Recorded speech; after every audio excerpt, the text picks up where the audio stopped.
Hare Krishna, Hare Prabhu, Dhanvat Pranam. Hare Krishna, dear devotees, Jai Shri Prabhupada. Om Ajnanatimrandasya Jnananjana Shalakaya Chakshurunmilitam Yena Tasmai Shri Guruve Namaha. Nama Om Vishnupadaya Krishna Prishtaya Bhutale Srimati Bhakti Vedanta Swamannati Namine. Namaste Saraswate Devi Gauravani Pacharine Nirvishesha Shunyavadi Paschat Deshitarine. Jai Shri Krishna Chaitanya Prabhu Nityananda Shri Advaita Gadadhar Srivasadi Gaur Bhaktavinda. Hare Krishna, Krishna Krishna, Hare Hare, Hare Rama, Rama Rama, Hare Hare. Hare Krishna. Welcome everybody to this day 2 of Kartik Mass. As we started our evening online programs yesterday. Thank you for everybody's enthusiastic participation. And I would encourage everybody to be enthusiastic about chanting also in the morning. We hear wonderful Kirtan of Pavan Prabhu, Ritesh Prabhu, Vishwanath Prabhu. But we will encourage others also to chant in the morning. If you are able to chant a couple of rounds, that will be the second limb, second stage after Shravanam, also doing Kirtanam. Of course, we are all doing while we are on mute, but it will also be good sometimes for others to lead the chanting also. Okay, so let's continue with our prayers. So we are singing glories of the lotus feet of our Vaishnavacharyas, because that is where mercy flows from. So this is Vaishnava Thakur Vaishnava Pada from Prarthana by Shanarotam Das Thakur. And this is sung very similar to Vrindavana Ramya Sthan. Anybody else would like to try singing today? I can try, Prabhu. Yes, Hari Bol. Good, Shri Mataji. Yeah. Akura Vaishnava Pada Avanira Sampada Shuno Bhaya Hoya Ekamana Ashraya Loya Bhaje Tare Krishna Nahi Tyaje Arasab Mure Akarana वैष्णव चरण जल प्रेम भक्ति दीते बोल आरखे हो नहीं बलवंत वैष्णव चरण रेणु मस्तके भूषण वीनु हार नाही भूषणेर अंत तीर्थ जल पवित्र गुण लिखियाचे पुराणे से सब भक्तिर प्रवंचन वैष्णवेर पादोदक समान ही सब याते होय वंचित पुराण वैष्णव संगीते मन आनंदित अनुक्षण सदा होय कृष्ण परसंग दीनानरोत्तम कांदे हिया धैर्य नाही बांधे मुरदास केनो होलो पंग ठाकुर वैष्णव पद अवनीर संपद शुनो भाई होया एक मान हरे Krishna Krishna Krishna Hare Hare Hare Ram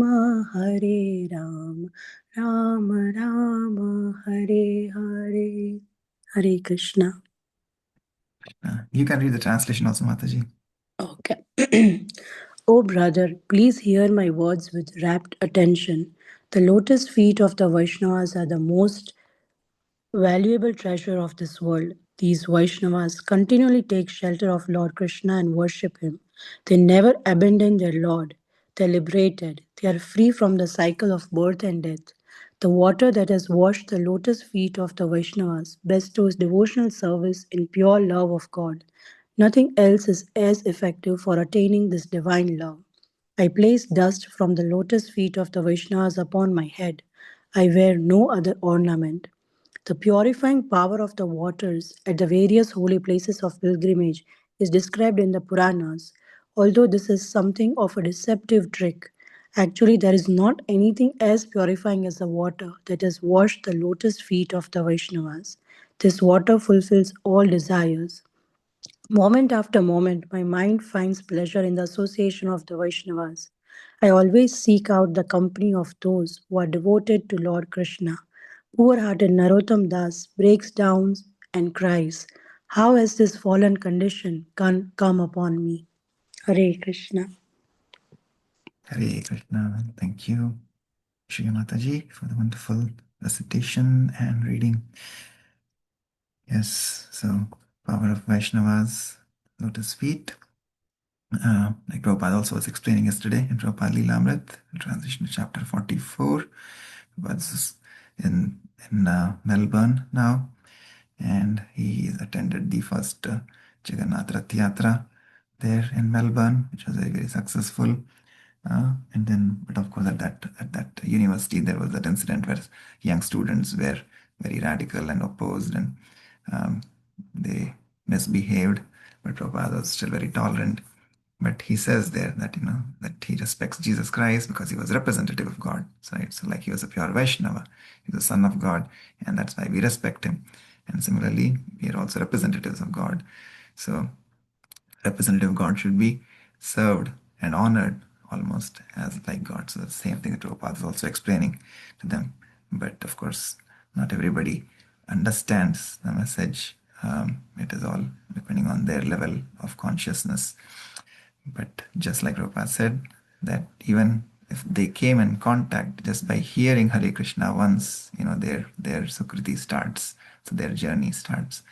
And whether they are saying Hare Krishna with respect or with contempt doesn't matter, as long as they are saying, they are hearing, they are seeing Hare Krishna. That is the beginning of auspiciousness for everybody, for the soul, for the Jivatma. And a sadhu is the Tikshava Karunika. So the sadhu is tolerant and compassionate, merciful towards all the suffering souls of the world. So Prabhupada literally like that, these are all, we were all like worms in the trash can of this material universe, and Prabhupada came and he lifted all these worms from the trash can of the material universe. And that is the mercy of a sadhu. So now Prabhupada has now come from Melbourne, he has come to Chicago, where they are doing the first Rath Yatra as well. And after that he said he'll go to San Francisco for the Rath Yatra there. So back to back 3 Rath Yatras. Okay, so we'll continue here. This year's festival, 1974. Anybody else would like to read today?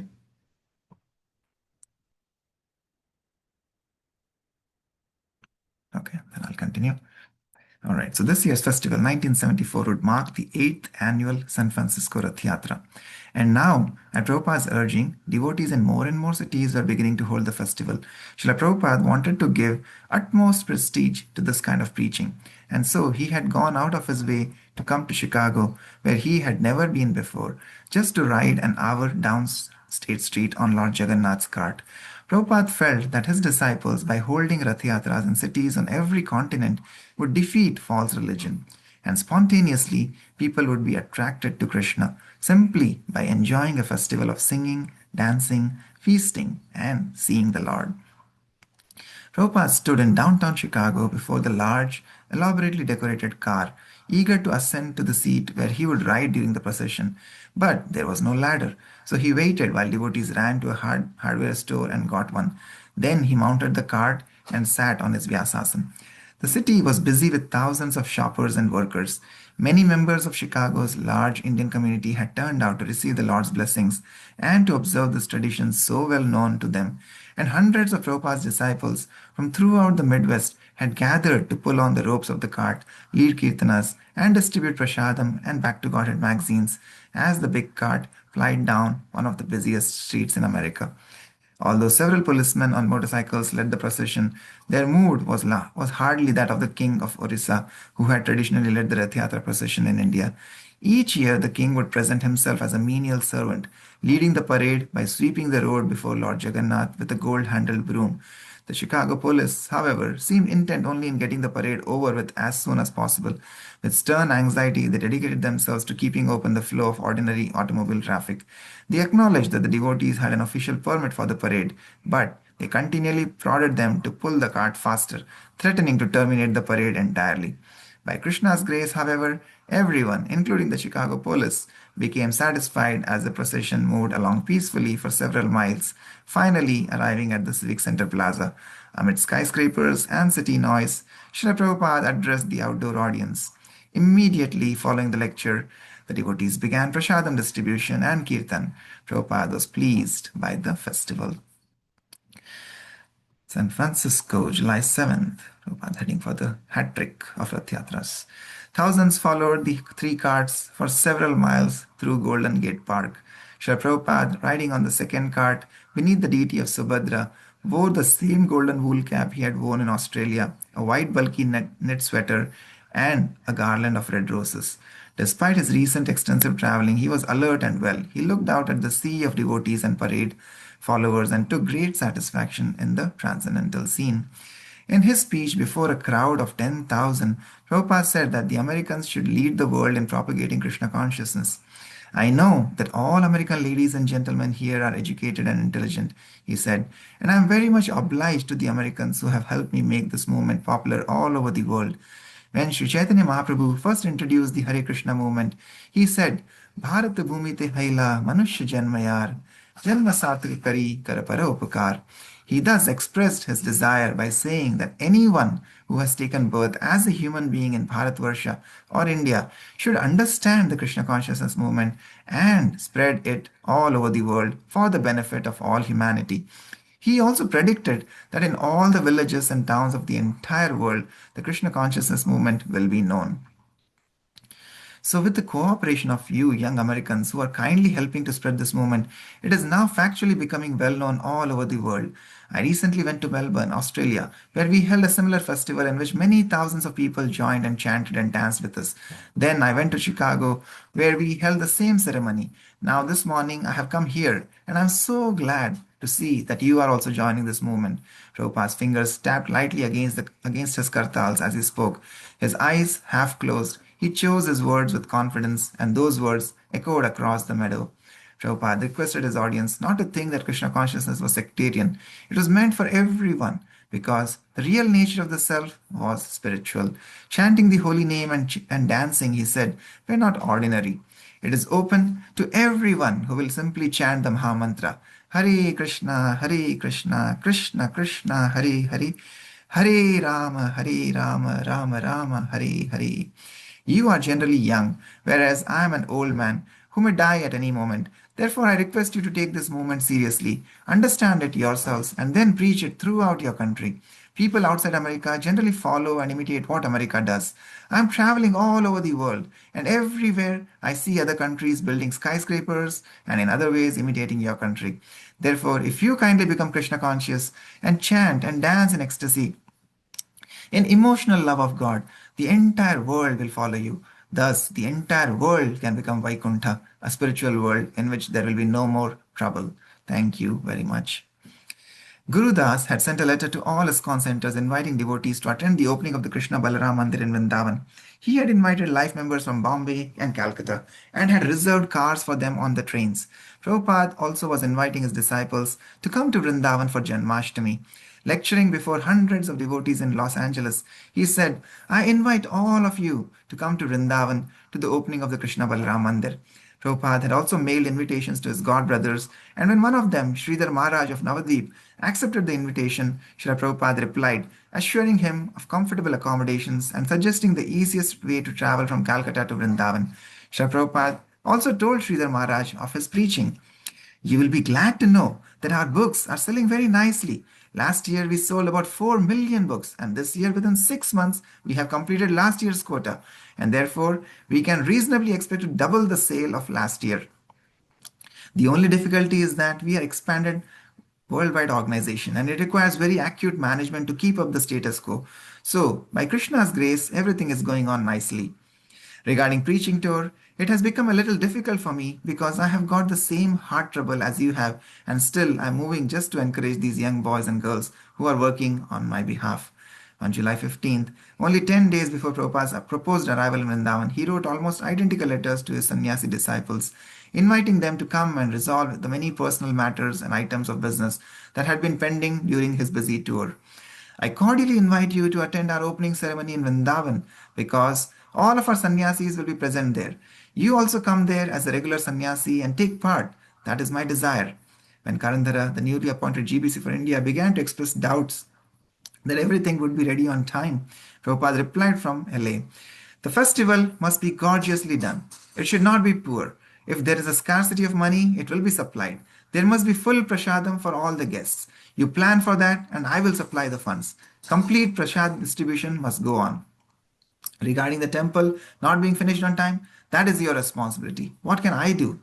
Although Prabhupada had responded to Karandara forcefully, the note of uncertainty from his head manager in India disturbed him. He wrote to Surabhi, who was in charge of the Vrindavan construction, "I am a little agitated in mind because Karandara's letter says that there may be some work to be done even during the time of our festival." While in LA, Prabhupada also received word that the London Rath Yatra, scheduled for later that month, had been cancelled by the local authorities. The previous year's parade officials said had seriously interfered with traffic. Prabhupada insisted that the devotees protest this unreasonable ruling. "It is religious discrimination," he said, and he advised that sympathetic Indians in London approach the ambassador and request him to present the matter before the Queen. The recent statements of the Reverend Powell of Melbourne could be used to demonstrate that Christians should not be allowed by the Krishna consciousness movement. The police objection means that the whole religious ceremony should be stopped. Prabhupada challenged, "What is this? Simply for some technical mistake, now they will stop our whole religious ceremony?" Prabhupada said that if the city continued to prohibit the parade, the devotees should erect a stationary cart in Hyde Park and hold a festival there without a procession. "After holding our ceremony," said Prabhupada, "we shall take the deity in a palanquin and go to Trafalgar Square. The Ratha will stay, it will not move, but we shall take the deities on palanquin and go to Trafalgar Square. In this way, take police permission, and after going there along with the ceremony, protest. They cannot object, but the Ratha must be seen, and the people must know that the rascal police government has stopped it." Prabhupada repeated his instructions several times. He was in a grave mood as he instructed his followers. "My Guru Maharaj used to say, Prana ache yara, sei hetu prachara. One who has got life, he can preach. The dead man cannot preach. So you become with life, not like dead men. Just like all my god brothers, they are dead men, and therefore they are envious of my activities. They have no life. If you want to make an easygoing life, showing the deity and then sleep, then it is a failure movement." Prabhupada could not bear to hear that such an important festival as Rath Yatra was being stopped. "We shall abide by all the rules," he said, "but we must have this festival." They saw last year that in the open sunshine, thousands of people, tens of thousands of people stood in Trafalgar Square for 3 hours, and they do not go to the church. So they have seen there is something. Otherwise, how people have taken so much interest? Brahmananda Swami: "Yes, just like in the San Francisco paper, they admitted this is the most popular festival." Prabhupada: "Yes, 15,000 people attended my lecture silently in San Francisco. So they are seeing there is something in the movement, but sometimes some parties do not want us to go on without objection, or else they will be finished." On the day of Prabhupada's departure from Los Angeles, he addressed the assembled devotees in the temple, encouraging them to remain faithful in Krishna consciousness. And he revealed his own feelings of urgency. His constant traveling was for his disciples, so they would remain strong. And if they remained strong, following the simple programs he had given them, then their success was guaranteed. "Some way or other," he said, "we have introduced this program in the Western countries. And you are so intelligent, you have very soon captured it. So stick to the standard. Then your life is successful.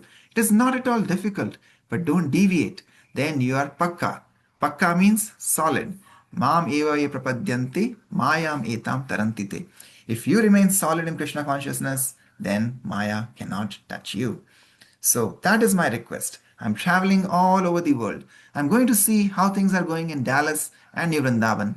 So my touring is natural. I have started this movement. I want to see that it is going nicely. Don't deviate. That is my only request." Prabhupada began to cry and simply concluded, "Then you will remain solid." Thank you very much.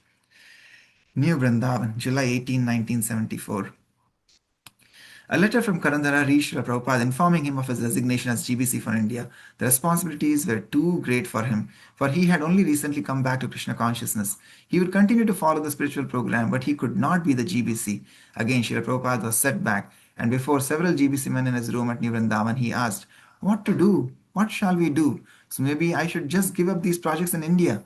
But Srila Prabhupada, the devotees replied, "Those India projects are very dear to you." "But what can be done?" Prabhupada asked. Except for Gurudas, none of the devotees in Vrindavan thought that the building would be ready by the scheduled grand opening. Work was going along slowly as usual, and except for the deity hall area, the land was still a construction site. There were no altars, no deities. Tejas thought Gurudas so feared displeasing Prabhupada that he could not bear to admit that the building would not be ready. The date had been set, and Prabhupada did not want excuses. "It has to be done by Janmashtami," he wrote. "There is no question of delay." Gurudas admitted that the temple construction wouldn't be completely finished by Janmashtami, but he reasoned that the opening ceremony could still take place even if the final touches on the temple weren't done. Because there was no regular GBC secretary for India, Prabhupada did not receive accurate reports on the Vrindavan temple construction. When Tamal Krishna Goswami had left in April to preach in the West, several months had passed before Prabhupada had appointed a replacement, Karandara. Now, after only a few weeks, Karandara had resigned. Gurudas's version, therefore, was the only one Prabhupada had received.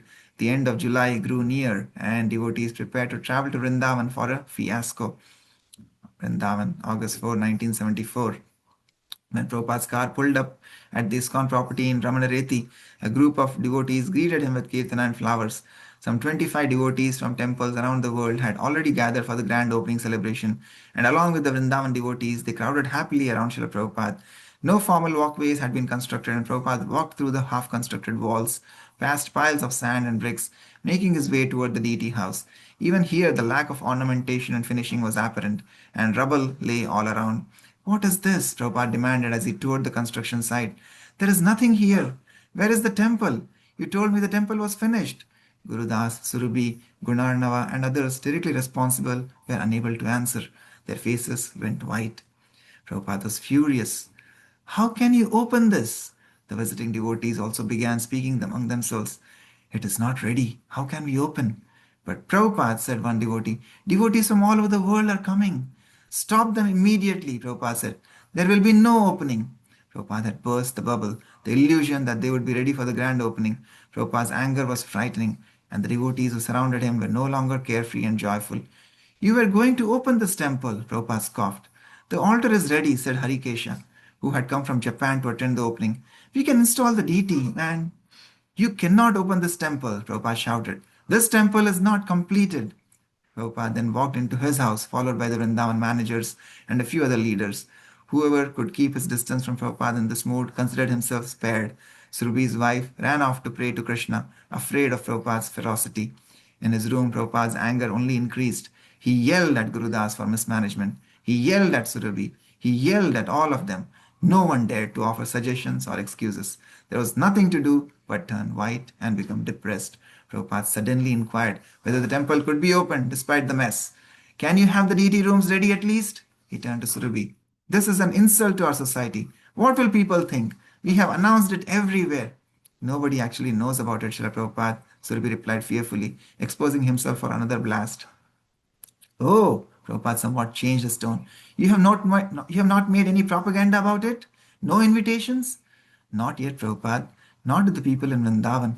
They do not expect it to open because everyone who has been here can see that it is not possible to open. They know it is not ready."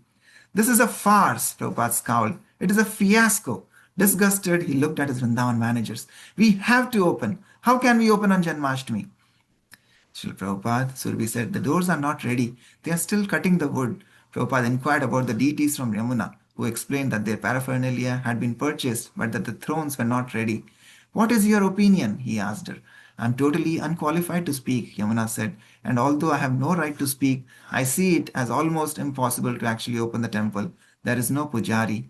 With a sense of finality and failure, Prabhupada said, "Then we won't do it. But we have invited so many people from all around the world to come, and I was not informed of this. Now you all decide." "When can we open?" Prabhupada asked. "Can we open on Diwali?" "When is Diwali?" "October, Srila Prabhupada." How about Bhakti Siddhanta Saraswati's appearance day? A devotee suggested. That's at the end of December. Prabhupada was silent, looking displeased. Surabhi spoke up. It will take 6 months, actually 7 months. Then Prabhupada chose the day of Ram Navami in April. The opening could coincide with the annual gathering of devotees in Mayapur and Vrindavan. Surabhi spoke again. He had grown pessimistic from his experiences with construction in India. It depends on whether we can get the cement, Srila Prabhupada, he said. We have to get it from the government. That was the main obstacle preventing us from opening now. We could possibly have the opening in 3 months if we could get cement. All right, Prabhupada said, resigned. There was no use trying to set a date. It will be done before next Janmashtami. His tone was sarcastic. And if the cement can be obtained, it can be done after 3 months. Later, while meeting with various individuals, Prabhupada continued to express his displeasure, especially to Gurudas. He asked questions but was dissatisfied with the answers. He asked Gurudas to bring the financial records and then he reprimanded him more, finding a receipt for Gurudas' stay in an expensive hotel in Jaipur. Prabhupada made an issue of it. Gurudas became aloof. When Prabhupada finished talking with him, Gurudas returned to his room, staying there unless Srila Prabhupada called for him. Prabhupada began talking about changing the temple presidents in Vrindavan. He suggested Harikesha. Gurudas and his wife, he said, could be in charge of the guest house, which was as yet only a hole in the ground. He called Gurudas again and asked what he thought of his managing the Vrindavan guest house, suggesting he go to the Jaipuria guest house in Vrindavan for ideas about management. But Prabhupada, Gurudas said, they charge such low rates at Jaipuria guest house. I'm sure those rates must be subsidized. This Mr. Jaipuria is a Marwadi businessman, Prabhupada replied. He's not losing money on the guest house, he's making money. That is the art of management. That you have to learn by going there and seeing. But Gurudas felt too exhausted by the austerities of living and managing in India, where Prabhupada's attention and criticism were so demanding and intense, and where everything was so difficult, he and his wife began to think of leaving Vrindavan. Prabhupada continued to pressure Surabhi, calling him at different times of the day. Why aren't these deity doors up? Prabhupada demanded. I'm trying, Srila Prabhupada, Surabhi replied. There are so many things to do. Never mind, Prabhupada said. You have to get it done. These hired men are all cheating you. Don't let them cheat you. It is not easy for all these devotees to collect money. It is all Krishna's money and can only be used for Krishna's projects. Protect that money and see it doesn't go in the hands of the wrong people. I don't want the contractors to become rich men because of our projects. And I want marble on that building. Where is the marble? Okay, let's pause here for today. Prabhupada is in the mood. He's making us strong. He's making us pakka. He says you need to become pakka, become determined. Yes, but at the same time, we saw his compassion and his love for his American disciples when he was in LA, and when the news about London Rath Yatra being cancelled, he was saying how his disciples all over the world are so nicely doing these programs, and he was so glad that the Rath Yatra festivals being organized so nicely. And he was saying that these American disciples and everybody should take inspiration from. They're distributing books, distributing Back to Godhead magazines. Yesterday, Vishwanath Prabhu shared the message about Back to Godhead magazines. Prabhupada started that all by himself, but now his disciples are distributing that everywhere. So we should take part in that. And also this thing about his Western disciples, how sincere they were, reminded me, in one of the kathas I was listening, it was mentioned, this is a true story, where one of Prabhupada's Western disciples, American disciples, he goes to, when he comes to Vrindavan for the first time, he was so attracted to the charm and beauty of Vrindavan, but he goes to visit the Radha Raman temple, and every day he goes, every day in the morning and evening he will go for darshan. He'll stay there for almost an hour and more, and then he'll come back. But he keeps going and going. So 1 day, 2 day, 1 week, 2 weeks, almost after 20 odd days, he keeps going and he's taking darshan. He's staying there for a long time. He's chanting, and then this Pujari Goswami of the Radharaman temple, he sees this and he's very fascinated. That this is back in the 1970s, so there were not a lot of people at that time in Vrindavan and also in the temples. So this Goswami was taking notice, and he was very pleased that some foreigners are coming, and so nicely they're participating in the arati. So then this Goswami, he calls one day, he calls this Western disciple of Srila Prabhupada, and he talks to him. said, very nice. I'm seeing you. You're coming every day. You're participating. So because of this sincerity of yours, this birth you've taken in Western body, but next birth for sure you're guaranteed that you will take, you'll be born in India. And after that, the following birth, you're sure that you'll be born in a Brahmana family. And after that, the following birth, for sure you'll be born as a Goswami. And then after that, for sure you'll be able to perform arati, like this in the Radharaman temple. So he, the Prabhupada disciple, he looks at him and he's smiling, and he's kind of confused. He says, so how many? So he said, after 4 births. Okay, after 4 births, yeah, you'll be in a position that you'll be able to do this arati of Radharaman and deities. So then he goes back, and when he goes and meets Srila Prabhupada, he tells this to Srila Prabhupada, and then Prabhupada is like laughing at that, and then Prabhupada says, now when you go there next time, you tell him that you go and talk to that Goswami, and you tell him, if you chant nicely like I am chanting, next birth for sure you will take birth in America. And after that, the following birth, for sure you will become a devotee. And after that, for sure you will be able to chant nicely, the holy names of the Lord. So Prabhupada was just telling him this is all, kind of very inferior thought process, that going just by the external appearance of the body.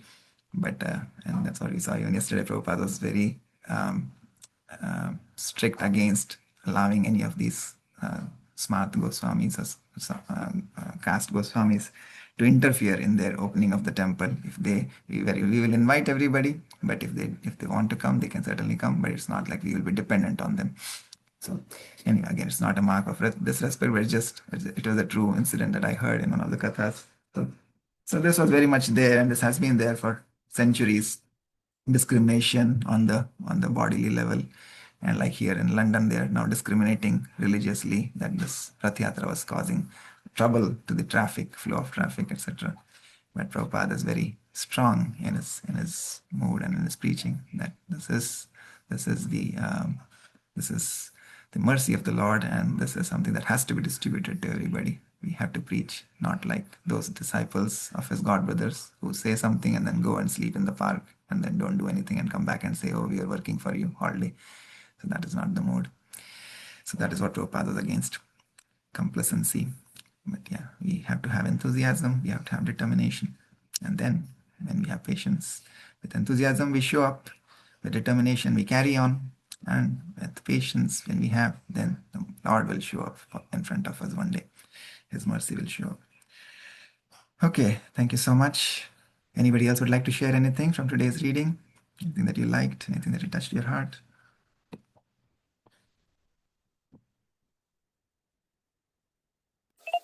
Hare Krishna Prabhu, Hare Krishna everyone.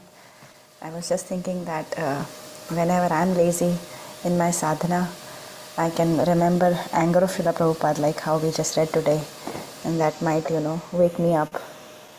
So Prabhupada is physically not here, but through these very wonderful pastimes, I thought maybe I can just remember that and be more sincere in my sadhana.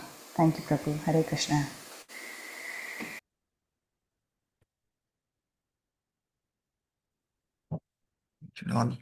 We should all close our eyes and remember this anger of Prabhupada if we are not sincere, especially in this month of Kartik, all the vows that we take.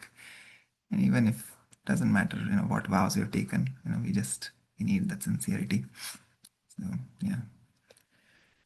Prabhupada may come in our dreams one day, and if we are not sincere, and shout at us like he's doing here to Surabhi and Gurudas Prabhu. Okay, Hare Krishna. Thank you for sharing that. Anybody else would like to say anything?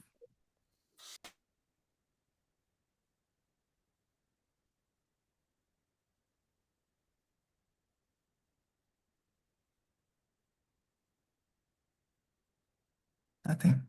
No other thoughts, comments? Okay, then we'll pause here for today.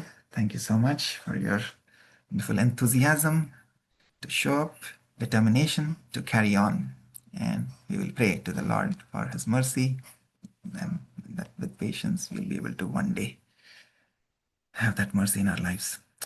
Okay, at least in my life. I'm sure you all are elevated and you already have the mercy. So we'll continue to see you again this evening for our evening online program. वाञ्छकल्पतरुभ्यश्च कृपासिन्धुभ्यैव च पतितानां पावनेभ्यो वैष्णवेभ्यो नमो नमः। अनन्तकोटि वैष्णववृन्द की जय। जगद्गुरु शिला प्रभुपाद की जय। शिला प्रभुपाद लीलामृत की जय। कार्तिक मास महामहोत्सव की जय। निताई गौर प्रेमानंदे। हरि हरि बोल। हरी हरी बोल।